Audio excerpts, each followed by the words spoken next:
हरियाणा की famous actor और dancer इन दिनों सुर्खियों में है क्योंकि सपना शर्मा ने अपने ससुराल वालों पर दहेज उत्पीड़न समेत कई आरोप लगाए हैं। और इस वक्त बातचीत करने के लिए सपना शर्मा खुद मौजूद हैं। सपना, आपके पति और ससुराल वालों को लेकर किस चीज़ों को लेकर जो झगड़ा हुआ है, जो कि घर का झगड़ा जो थाने तक पहुंच गया? झगड़ा हुआ था। मेरे जेठ ने जो मेरे साथ में गलत हरकत करने की कोशिश करी, उस चीज़ का मैंने बोला कि भाई मैं भी तो मतलब हरकत करेगा तो रोकूंगी तो सही।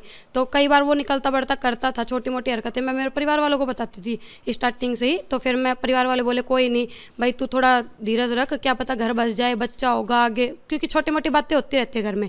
तो मैंने इग्नोर मारा। अब उसने क्या किया, उसने बड़ी हरकत करी, पीछे से आके मेरे साथ छेड़खानी करने की कोशिश करी। मैंने उस चीज़ का विरोध किया कि भाई तू ऐसा क्यों कर रहा है मेरे साथ में। तो मेरे जेठ जो गलती करी उसके लिए मेरी सास ने और मेरी जेठानी ने उसकी सपोर्ट करी। तो भाई फिर मैंने उसकी वीडियो भी बनाई है उस चीज़ की। वो नंगा मतलब मेरे कमरे में ऊपर, उसका क्या मतलब है आने का। तो उस चीज़ के लिए भी मैंने विरोध किया। और अब क्या है कि मेरा जो आदमी है वो मेरी जेठानी के साथ में गलत है, उसके नाजायज़ संबंध है। जेठानी के साथ साथ मैं आपको दिखाती हूँ प्रूफ, उसके होटलों में अयासबाजी के भी मेरे पास में फ़ोटो वगैरह है। मेरी सास ने मेरे साथ 9th मंथ, जो बिल्कुल नाजुक, एक लेडीज़ के लिए बहुत नाजुक चीज़ होती है, जिस टाइम में 9th मंथ के लास्ट टाइम में मेरे साथ 7 तारीख की मैं डिलीवरी बता रखी थी हॉस्पिटल वाले डॉक्टर ने, और 4 तारीख ने नाजुक टाइम पे मेरे बेल्ट टू बेल्ट मारी थी। जो मेरे पास में सारी चीज़, रिकॉर्डिंग वगैरह, वीडियो वगैरह सारे प्रूफ है सर मेरे पास में। मैंने इस चीज़ के लिए आरोप लगाया कि भाई मेरे को न्याय मिले, जो मेरे साथ में हुई है उस चीज़ का न्याय मिले। आपने अपने पति कमल को नहीं बताया कि इस तरीके से ये बदतमीजी कर रहे हैं, या उस पर कोई सुनवाई नहीं हुई आगे? मैंने मेरे हस्बैंड को बताया था पहले, जब स्टार्टिंग में से जब छेड़ वगैरह करी, जब भी मैंने उनको बताया था। लेकिन उन्होंने तो ये कह दिया क्या हो गया तू ऐसी लाइन से, क्योंकि मैं डांस वगैरह करती थी, उस फील्ड का मेरा मजाक बना दिया उन लोगों ने। कहा ऐसी लाइन से है, कौन सी तू सित्ता ही है। तो इस चीज़ का फिर जब आदमी सपोर्ट में नहीं है, अगर कहते हैं आदमी अगर लेडीज़ के साथ होता है, एक अपनी पत्नी के साथ में होता है, अपने बच्चों के साथ में होता है, तो लेडीज़ हर जो भी बात होती है ना, हर चीज़ से लड़ जाती है। लेकिन यहाँ तो आदमी भी मिला हुआ था। आदमी ने खुद मेरे को मारने की कोशिश करी, खूब मारी है मेरे को, आदमी खूब मारा है। 9th मंथ में भी पैरों में से धक्का मार दिया था मेरे को। तो मैं तो बची हूँ बहुत मुश्किल से। आपकी कितने टाइम पहले शादी हुई थी? मेरी हुई थी 2 मार्च 2024 में। शादी के समय बताया नहीं था कि आप डांस करती हैं, आप एक्टर हैं ऐसे? आप नहीं, ऐसा कुछ नहीं है, सारी चीज़ें बताई थी। जब शनिवार को शायद रोकने गए थे, शनिवार को, जब पहले शुक्रवार को बताई थी कि भाई डांस वगैरह करती है लड़की। और फिर सभी बोलने लग रहा, सभी को पता है कि भाई मेरे 4 लाख फॉलोअर्स इंस्टा पे थे, यूट्यूब पे मेरे हज़ारों सैकड़ों, यहाँ नाम लेते ही मेरे यूट्यूब के ऊपर सारी चीज़ें आ जाती है। सारी चीज़ें हमने उनको दिखाई भी थी, उनको बताई भी थी। और फिर रही फाई कहते हैं भाई नहीं बताई हो ये वो, तो उसका जो सागी ताऊ है वो यहाँ नारनौल से ही है हमारे। तो जो मेरे जो बड़े जीजा का जिसका नाम ले रहा है, कहीं मैंने देखा था एक जेपी करके वो पत्रकार है कोई, वो भी बोल रहा है कि भाई तुम्हारे जीजा साथ में भी केसबाजी हुई थे। तो जब उसको इतनी चीज़ों का पता है, उसका नारनौल में उसका ताऊ रहता है, तो उनको ये नहीं पता कि मैं डांस वगैरह करती हूँ। अगर ये सब हरकतें उसके साथ हुई तो उसको रोकना चाहिए था, उसके ताऊ को रोकना चाहिए था कि भाई तुमने ऐसे सब किया है तो ये रिश्ता गलत है, ये नाचने वाली है। हर चीज़ बताई थी। उन्होंने बोला कि अकाउंट वगैरह डिलीट करना पड़ेगा, डांस वगैरह डिलीट करना पड़ेगा। मैं तो जब तो यही सोची थी चलो भाई ये घर बस जाएगा, ये तो अच्छी बात कर रहे हैं, अभी छोड़ देंगे काम को। लेकिन उन्होंने तो फिर बोला कि भाई तू तो डांस करती थी, पैसे कमाती थी, तू तेरी माँ को इतने दिया है, क्योंकि मैं बम्बई तक गई हूँ, तू तेरे परिवार को बम्बई तक गई है, सीरियल के अच्छे पैसे कमाए, पैसे कमा लाई, ये कमा लाई तो ये दे। तो उनको तो मतलब ये था कि शादी कर लो, जो लाएगी वो लियाएगी, हम कब्जे में कर लें, मार पीट के इनको निकाल देंगे। और यही है स्टार्टिंग से सर मेरे साथ। आपने दहेज उत्पीड़न का भी जो है शिकायत पुलिस को दी है। दहेज उत्पीड़न कौन, आपसे परिवार में कौन बोलता है? जब ये कह रहे हैं कि भाई हमें तो अटेली वाला मकान दिखाया। मेरे साथ क्या हुआ, जब मेरे भाई है उसके 2 लड़की है, अभी छोटे लड़की हुई, जब वो आया था नारनौल वाले घर में पहली बार, जब नारनौल वाला घर दिखाया ना जी, मेरे 3 मंजिल की कोठी है। अब नारनौल वाला ऑन मार्केट के बीच में, मेरा ये भी ऑन मार्केट के बीच में घर है। अब इन्होंने क्या सोचा भाई, इनका तो कोठी है ऑन रोड पे जहाँ करोड़ों की प्रॉपर्टी मिलती है अटेली में, वहाँ पे इनने मकान ले रखा, इनकी और भी ज़मीन वगैरह है और भी सब कुछ है। इस मकान को देखते ही उनकी तो आंखें फटी की फटी रह गए, भाई इनसे 10 लाख रुपये मांगो। अब उन्होंने क्या कर दी कि है ना, या तो इस बच्चे को मार दे, लड़की हो जाएगी। मेरी सास बोली लड़की हो जाएगी, इसके तो ये हो जाएगी वो हो जाएगी, ऐसे करके। सर मैं आपको क्या बताऊं, मेरी सास इतनी बेकार है ना, मेरे कपड़े निकाल के कमरे के अंदर ये देखती थी कि इसके लक्षण कैसे हैं, क्योंकि कहते हैं ना, बड़ी जो औरतें रहती है उनको अधिकतरों को पता रहता है कि भाई लड़का होगा लड़की का। हमें तो ये सब नहीं पता, क्योंकि मेरे को तो कभी इन चीज़ों का पता ही नहीं था। मेरे तो पहली बार जाते ही जैसे बच्चा हो गया तो उनको ये है कि भाई अब तेरा लड़की होगी, ये होगी, वो होगी, 10 लाख रुपए तू लेके आ तेरे परिवार से, तेरा भाई भी खूब वो करता है, ये वो। तो इस चीज़ को जब मेरा मकान देखा ना तो इनकी तो आंखें फट गई, और इन्होंने तो दहेज की बिल्कुल मांग कर ली कि 10 लाख रुपए ला, 5 लाख रुपए ला। तो फिर मेरा आदमी को मैंने कहा तो बोल रहा है बेदखल कर दो ना, बेदखल कर दो, मैं सबको देख लूँ। इस चीज़ के मेरे पास सर रिकॉर्डिंग है। पति सपोर्ट नहीं करता? सर पति सपोर्ट करता तो घर ही बस जाता ना। सबको दिमाग, सब में दिमाग है। अगर एक आदमी खड़ा होता है ससुराल पक्ष में तो फिर घर ही बस जाता। पुलिस को आपने क्या शिकायत दी, क्या लिखित में शिकायत दी और क्या क्या आरोप जो है वो आपने लगाए हैं? पहले बात तो जो मेरे साथ में सच्चाई हुई मैंने वो ही शिकायत दी है कि मेरे साथ में ऐसा ये सब हुआ, और वो सब यही आरोप थे। आरोप तो खैर इनको मैं बोलती नहीं हूँ कि ये आरोप है, ये सच्चाई है, और मैंने सच्चाई अपनी लिखवा दी। कितने टाइम से आप और आपके पति जो है आप अलग रह रहे हैं? मैं तो सर साथ रहने की पूछो, 4 महीने भी साथ नहीं रही। 4 महीनों में इन लोगों ने मेरे साथ ऐसा कर दिया। ससुराल में 4 महीने रही हूँ, सिर्फ 4 महीने।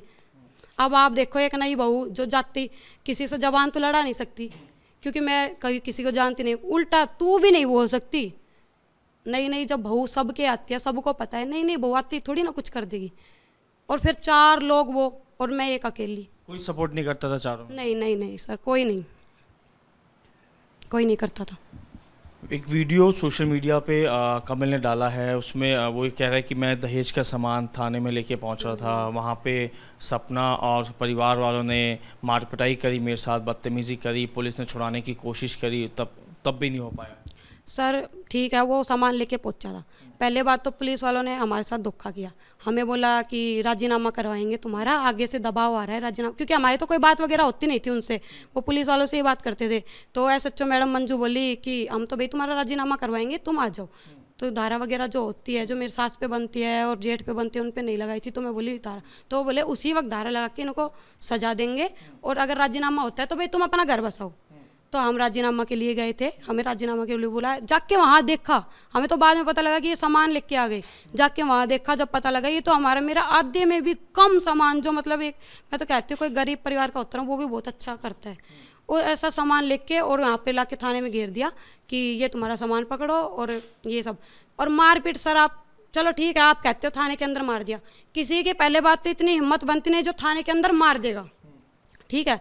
और थाने के अंदर मार दिया तो पुलिस जो प्रशासन होती है हमारी, एसएचओ मंजू मैडम, उन्होंने खुद कहा ये मेरे को गलत बोला, मेरे बच्चे को नाजायज़ बोला गया कि ये बच्चा नाजायज़ है, ये मेरी औलाद नहीं, तू प्रयोग करा मेरे ऊपर कि तू ऐसे है। अब तो मेरे को गलत बोला, तो मैंने ये कहा कि ठीक है मैं तो ऐसी हूँ। तो फिर मैंने मंजू मैडम को बोला, मैडम देखो अब आप तो कहोगे फिर कल को कि ऐसे होगी बात, ये होगी, मैं भी उल्टा बोलूँगी, ऐसे तो अच्छा नहीं लगता। अब देखो आप खुद कह दो। तो वो बोली तेरे साथ तो इतना सब कुछ हुआ है तो तू भी मार दी इसके थप्पड़। और शायद मैं तो कहती हूँ कि गलत कुछ कहा ही नहीं, मंजू मैडम ने सही कहा है कि तू भी तो एक महिला है, तेरे साथ में इतना सब कुछ हो रहा है तो तू थप्पड़ मारना है इनके। जब मैंने भी हिम्मत करके दोनों के थप्पड़ मारा, मेरे जेठ और उन्होंने जो भी मेरे को बोला, मैंने उनको थप्पड़ मारा दोनों को। हाँ मारा है जी, मैं बिल्कुल कह रही हूँ। एसएचओ मैडम ने कहा, मैंने मार दिया। और एक बात बताओ, बिना सपोर्ट के, बिना पुलिस ने बिना कहे कैसे मार दूंगी, ये बताओ। किस में आज से पहले नहीं मारा, कई बार एडीआर सेंटर में भी आया है, वहाँ भी आया है, जब नहीं मारा मैंने तो उस चीज़ का भी इन्होंने क्या किया, एसएचओ मैडम ने बनाई ये वीडियो बना के, मतलब मेरी कि वीडियो बना के मेरे ऊपर दबाव देने लगे कि तू तलाक का जो लिखवाते ना, मेरे को तो पता नहीं इनका क्या कोर्ट प्रोसेस होता है तलाक के ऊपर, कि राज्य खुशी में तलाक दे रही हूँ। और जो सामान आ गया स्त्री धन, उसमें तो वो एक जेपी सरावत करके कुछ कह रहा है कि इसमें स्त्री धन लिख के, उसकी वीडियो शायद मैं आपको दिखाऊंगी, वो कह रहा है कि स्त्री धन लेके आ गई। स्त्री धन तो तू 50 आदमियों के धक्का मार के आ गई। सर मैं तो शक्तिमान हो गया, मेरे को तो खुद का अचंभा आ रहा है, मेरा तो दिमाग घूम गया। मैं एक पहलवान थी वहाँ पे, 50 आदमी को मैं धक्का मार के आ गई, 50 आदमी को मैं धक्का मार के अपनी ज्वेलरी लेके आ गई। नहीं थाने से नहीं, वहाँ से। वो कह रहा है जेपी सरावत करके कोई चैनल पे है, यूट्यूबर, पत्रकार बन रहा है, जो अपने आप को पत्रकार बोल रहा है, वो कह रहा है कि उस 50 आदमियों को तू धक्का मार के ज्वेलरी लिया है स्त्री। मैंने भाई उसको भी मैं ये जवाब देना चाहती हूँ, भाई मैंने ये कहा है कि राकेश मैडम ने ये लिख रखा था कि फर्नीचर का सामान और मेरा स्त्री धन आ चुका है, उसके ऊपर बोला है मैंने कि उन्होंने लिख रखा था। ना कि वो थाने के अंदर लेके आए। तो उसने ये सब कहा, तो मैं ये बता दूं कि उसको भी जवाब मिलेगा। अच्छा भाई, पहले तो 50 आदमी का कोई मार के आ जाए, वो 50 आदमी और मैं एक अकेली, ठीक है। और मेरी टूम जो वो कह रहे हैं ज्वेलरी लेके आए, टूम थी कहाँ मेरे पास में? वो तो मेरी सास ने स्टार्टिंग में ही ले ली थी। मैं तो कवारी थी ना सर, कवारी थी। आप मेरी वीडियो वगैरह चेक करो, 2-2 चैन गलों में पहनती थी कवारी, और कानों में टोपस सोने के, और आज भी सोने के ही पहन रखे हैं, और 4-4 अंगूठियाँ पहनती थी, और पाजेब भी इतनी भारी भारी। मैं तो कवारी बहुत सोना पहनती थी सर। तो शादी के बाद में जो मेरी माँ ने दिया था, और जो हमें तो नहीं पता भाई, बड़ी सिटी थी उनकी, वो बोले भाई बड़ी सिटी है हमारी, हमें दे दो। मैं अभी भाई मेरी माँ के पास रखती हूँ, मैं मेरा सारा सामान पहले जैसे मेरी माँ के पास रखती थी, कवारी थी। तो मेरे को तो यही लगा भाई सास भी माँ समान होती है। अब हम क्या अपनी लाइफ का डिसीजन थोड़ी लेते हैं, बड़े लेते हैं। अब शादी करने का डिसीजन तो मेरे परिवार वालों ने लिया था, मैंने थोड़ी। और अगर मैं नाचने वाली हूँ, मैं गलत हूँ, तो फिर अगर वो कह रहा है कि दबाव बनाते हैं नाचने के लिए, अरे मैं तो ये कहूँगी भाई जेपी तना बोलने के लिए पहले तो तू सुन। अगर मेरे परिवार वाले नाचने के लिए दबाव बनाते तो मेरे परिवार वाले एक कलाकार से शादी करते। मैं गलत तो नहीं कह रही सर, आप भी बोल सकते हो, मेरे को बोलो। एक कलाकार से शादी करते, मैं तो एक बहुत पॉपुलर लड़की थी। शादी के बाद जो था, जो आपका काम था वो चल रहा था, या उन्होंने कहा था कि बंद कर दो? नहीं नहीं सर, क्या है कि मेरी शादी हुई ना, तो मैंने वो काम 2 साल पहले बंद कर चुकी थी। हकीकत तो ये है, आप किसी भी कलाकार से आप बात करके देख लो, 2 साल पहले बंद कर दिया था। और शादी से पहले हमने सारी चीज़ बता दी थी, कोई ऐसी बात नहीं है। उन्होंने बोला नहीं करेगी, हमने बोला ठीक है। उन्होंने कहा है कि आप 1 करोड़ की डिमांड कर रहे हैं। सर आपको मैंने अभी थोड़ी देर पहले बताया, 3 मंजिली तो मेरी नारनौल में प्रॉपर्टी जो हमारे घर में है, 3 मंजिल की तो हमारी ये कोठी रही। ऑन रोड हाईवे पे हटेली में कोठी रही। 1 करोड़ रुपए मैं इससे मांग के क्या करूँगी? और पैसों की इतनी भूख होती तो मैं तो पॉपुलर थी, मैं तो कमा ही रही थी ना सर, आप बताओ। मैं तो कमा ही रही थी, तो मैं तो 1 करोड़ वैसे भी कमा लेती, और उसके पास तो 1 करोड़ होंगे भी नहीं। और फिर अगर 1 करोड़ मांगती तो मैं करोड़पति आदमी से शादी करती। मैं तेरे पास क्या करती? तेरे पास 2-3 करोड़ रुपए हो, 10 करोड़ रुपए हो, भाई 50 करोड़ हो, जब तो 1 करोड़ मांगूंगी? आप बताओ। जो आदमी अपने बच्चे को और अपनी लुगाई को खाने के लिए 2 वक्त की रोटी 4 महीने में नहीं दे पाया, वो आज मेरे को 1 करोड़ रुपए मांगने के लिए कह रहा है कि मेरे से 1 करोड़ रुपए मांगे। उसके पास 1 करोड़ आए कहाँ से? मेरे को तो ये बताओ। आपका झगड़ा शुरुआत से जो है वो लेके कि जेठ ने बदतमीजी करी, उसके बाद दहेज उत्पीड़न, उसको लेके है पूरा झगड़ा? जी, जेठ ने बदतमीजी करी, और जो मेरा बच्चा है उसको भी मारने की कोशिश करी, और जो सास ने मेरा मार पिटाई करी थी उस चीज़ की। और जो मैंने उसको होटलों में भी देखी है सर, मैं आपको फोटो दिखाती हूँ, वीडियो दिखाती हूँ उसकी, वो नाजायज उसके वो है उसके साथ में जेठानी। कि पुलिस कार्रवाई नहीं करी ऐसा कुछ? नहीं नहीं सर, जो देखो अब मैं बोल रही हूँ, सबके सामने बोल रही हूँ कि जो भी मेरी कंप्लेंट थी वो थी मेरे जेठ के थ्रू, वो थी मेरी सास के लिए, मेरी जेठानी के लिए और मेरे आदमी के लिए। तो खाली दोषी मेरे आदमी को क्यों मानना जाए? मैं गलत तो नहीं कह रही। और मैंने थाने में जाके मंजू मैडम को, राकेश मैडम को एक बात और कही थी, शायद किसी के नॉलेज में नहीं होगी लेकिन मैं बताती हूँ। मैं जब थाने में गई तो मैंने एक बात बोला था, देखो मैडम, अगर गिरफ्तार करना है तो दोषियों को सबको गिरफ्तार किया जाए, खाली एक कमल को गिरफ्तार नहीं होना चाहिए। मैं खुद बोल के आई हूँ ये बात। उन्होंने क्या किया क्या नहीं मेरे को नहीं पता, कब उसको तो जेल करी, कब उसको जमानत दी, नहीं सर मेरे को नहीं पता। मेरे को कब पता लगा? जब थाने के अंदर इतना सब हंगामा मंजू मैडम ने और उन्होंने जो ये सब होने के लिए जो कह रहा है वो मार दी, पीट दी, ये सब हंगामा करने के बाद में मेरे को मैसेज आता है 17 तारीख को कि कमल शर्मा को गिरफ्तार किया गया। वो भी कब मैसेज आ रहा है? 17 को। और उन्होंने क्या किया है, एफआईआर काटी थी 20/6 को, और उसमें तारीख है कि 20/6 को कमल शर्मा को गिरफ्तार किया गया। ये कौन सा कानून है, कौन सा चक्कर है? मेरे को तो समझ में नहीं आया कि 1 महीने बाद में तुम गिरफ्तार करके मैसेज भेज रहे हो। अब आपकी क्या मांग है, आप क्या चाहते हैं पुलिस प्रशासन? मैं तो सर बस यही चाहती हूँ, जो मुजरिमों पे जो मैं दे रही हूँ रिकॉर्डिंग वगैरह, जो धारा बनती है वो धारा लगाई जाए और मेरे को सर न्याय दिलाया जाए। आपकी रिकॉर्डिंग क्या है? रिकॉर्डिंग है मारपीट की है, जो मेरे साथ मतलब जेल पीट किसने करी? सास की। हाँ, और हाँ रिकॉर्डिंग है, वीडियो। और जो फोटो वगैरह है, जो ऐशबाजी होटलों में जो मेरा आदमी करता है, वो सब चीज़ें हैं। और भी कई चीज़ें हैं जो मैं कानून को आगे कोर्ट में दूंगी। और मेरे जेठ की भी है मेरे पास में। क्या चाहते हैं, अरेस्टिंग हो सकती है? सर मैं तो ये चाहती हूँ, जो मैं दे रही हूँ उन प्रूफों के तहत धारा जो बनती है वो लगाई जाए और दोषियों को सजा दी जाए। और मेरे को भी सूचित किया जाए कि आज इस दिन में हम ये सज़ा दे रहे हैं, ये चाहती हूँ सर, न्याय चाहती हूँ। और मेरे बच्चों की, मेरा जो बच्चा है एक 5 महीने का, उसको और मेरे को, हमारे बारे में कुछ सोचा जाए। सपना शर्मा जिन्होंने पूरी जानकारी जो दी है कि किस तरीके से ससुराल वाले जो हैं लगातार टॉर्चर कर रहे थे। हालांकि इस मामले में पुलिस को शिकायत दी जा चुकी है। सिर्फ यह है कि इंसाफ की गुहार लगा रहे हैं परिवार वाले कि आखिरकार जो दोषी हैं उनको सज़ा मिल नहीं सके, और जिस तरीके से जो एविडेंस है, एविडेंस के तौर पर जो पुलिस की इन्वेस्टिगेशन वो आगे चलती रहे। सपना शर्मा पे क्या चीज़ें चल रही हैं, किस तरीके से काम हो रहा है? सपना शर्मा का महिला थाने में वो शिकायत करते हैं और मुकदमा दर्ज है। उसमें हमने जो जो अपराधी थे उनकी गिरफ्तारी सुनिश्चित कर ली है। उनके कुछ इश्यूज़ थे, वो मीडिया में जाके तो कुछ बातें बता रही हैं, लेकिन पुलिस के सामने उन्होंने अपनी एप्लीकेशन नहीं दी है। अगर उनके भी कोई इश्यूज़ हैं, सर्टेनली हम उस पर भी काम करेंगे। सर वो कह रहे हैं कि पुलिस जो है हमारे उस पर कार्रवाई नहीं कर रही है, हम परेशान हो रहे हैं, ऐसा उन्होंने अभी स्टेटमेंट दिया सर।